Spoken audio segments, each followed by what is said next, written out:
అందరికీ నమస్కారం. ఈరోజు ఉల్వచారు ఎలా రెడీ చేసుకోవాలో చూపిస్తా. ఇది ఎందుకంటే చలికాలం తింటేనే మంచిది. సమ్మర్లో తినొచ్చు కానీ సమ్మర్లో కొంచెం వేడి అవుతుంది. చలికాలం తింటే మంచిది, ఆరోగ్యానికి కూడా మంచిది. ఇది 4 గంటలు ఉలువలు నానబెట్టుకున్నా. ఇవి 1/2 కేజీ ఉలువలు తీసుకున్నా. 1/2 కేజీ తీసుకొని 4 గంటలు నానబెట్టుకుంటే ఇట్లా అయినాయి. ఇవి ఒక అర్ధగంట ఉడకబెట్టుకోవాలి కుక్కర్లో పోసుకొని. ఇవి కుక్కర్లో వేసుకొని లీటర్ నీళ్ళు పోసుకున్నా. 1/2 కేజీకి లీటర్ నీళ్ళు పోసుకున్నా. ఇవి ఒక 6-7 విజిలీలు వచ్చేంత వరకు ఉడకబెట్టుకోవాలి.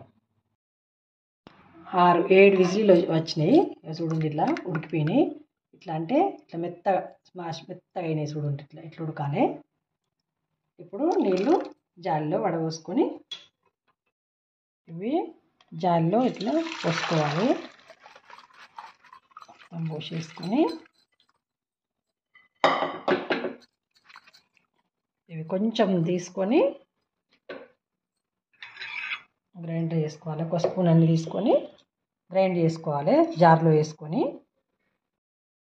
చింతపండు ఒక 5-6 రెమ్మలు నానబెట్టుకోవాలి. గ్రైండ్ చేసేలోపు ఇది నానుతుంది. ఇది 1/2 కిలో ఉలువలకు సరిపోతుంది. 2 టేబుల్ స్పూన్ల ఆయిల్ వేసుకోవాలి.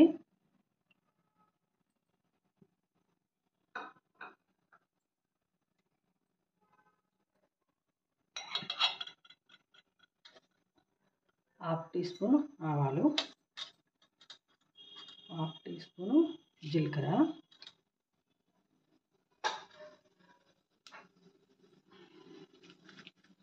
ఒక 3-4 ఎండుమిర్చి వేసుకోవాలి.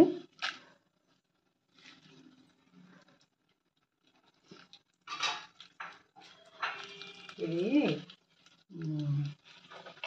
ఈ చలికాలం తింటేనే ఆరోగ్యానికి మంచిగా ఉంటుంది.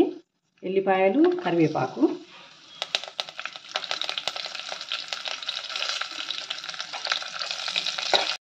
కొంచెం అవి మంచిగా గోల్డయి. పసుపు వేసుకోవాలి. పసుపు వేసుకొని ఇప్పుడు ఇది ఉడికించిన వాటరు, మనం ఉలువలు ఉడికించిన వాటరు పోసేసుకోవాలి.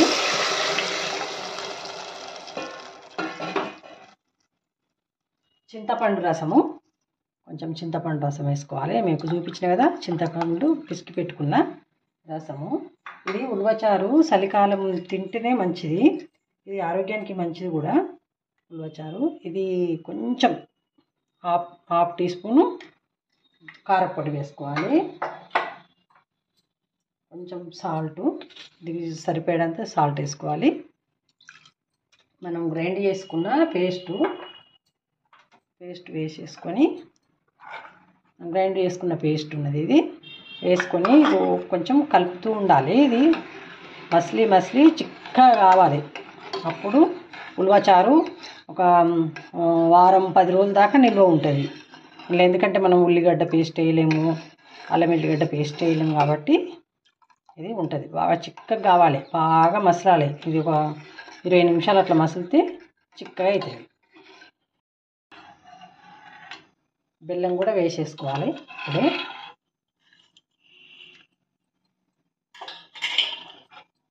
మంచి అప్పుడప్పుడు కలుపుతూ ఉండాలి, లేకుంటే అడిగంటినట్టు అవుతుంది. కలుపుతూ ఉండాలి. చిక్కగా అయ్యేదాకా మసలు పెట్టుకోవాలి. చిక్కగా మసిలింది బాగా. ఒక 20-25 నిమిషాలు పెడితే చిక్కగా అయింది. ఇట్లా చిక్కగా అయితేనే ఇది నిల్వ ఉంటుంది. వాటర్ లాగా ఉంటే నిల్వ ఉండదు, టేస్ట్ ఉంటుంది. కొంచెం ½ టీ స్పూను జీలకర్ర పౌడర్ వేసుకోవాలి. మంచి స్మెల్ వస్తుంది. ఇది ఉడికింది కాబట్టి మంచి స్మెల్ వస్తుంది.